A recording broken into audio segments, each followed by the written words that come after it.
Both you guys have worked with director Joss Whedon before. What was unique and different about coming back and working with him this time around? We did one take throughout the entire movie. The whole movie was one take. The whole movie was one take. I mean, it was a real risk. That was different. It was different. It's a big gamble. I feel like. I mean, truly, it was one take. No, he did. Yeah, you're saying that you did. Yeah, when it was just like, Yeah. What was different? I mean, working with Joss is always such a treat. The experience is sort of the same one-on-one, but I think, he's such a marvelous director, and I think that this film just now speaks to his ability to, like, take on just this massive project and to be able to go like, okay, this is my story and these are my characters, but also through all these other elements in terms of special effects. And the scale of this is so massive, and he was able to show up to work and be in a good mood and like be able to have a discussion about a character as well as dealing with all this other stuff.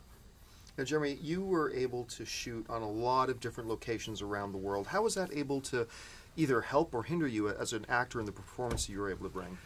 Well, anytime any of us can be on a real set or a real location versus any fake background or the CGI background, it always helps us with props and everything. And shooting in Italy for the end sequence was amazing because all that for wherever we were for Aaron and Lizzie, myself, in that section of the movie was all there, man. I mean, everything outside of, I can't say the spoiler of it, but the city doing its thing.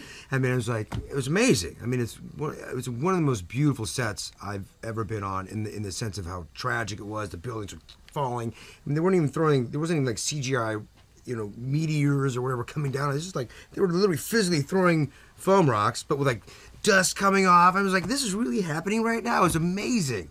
It was a full travesty happening around you. You were living in it, so it makes it so easy to run around and do what we're supposed to do. And chaos is so fantastic, and there was literally no robots or bad guys running around, but it still felt chaotic. It was amazing. And then in the Stark Tower, it was in London.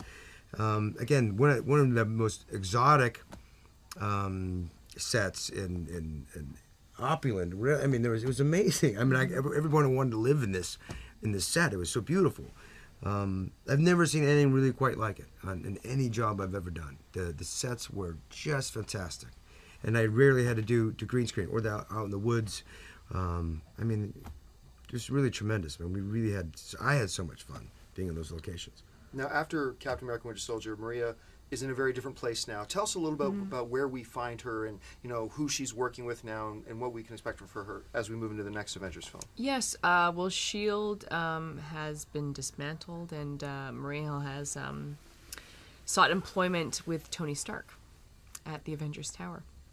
And so, she's kind of running the show there, and she doesn't have S.H.I.E.L.D. at her disposal anymore, so it's like a much heavier workload, and she's sort of in charge of the Avengers and the different missions that they go on, and navigating Tony Stark.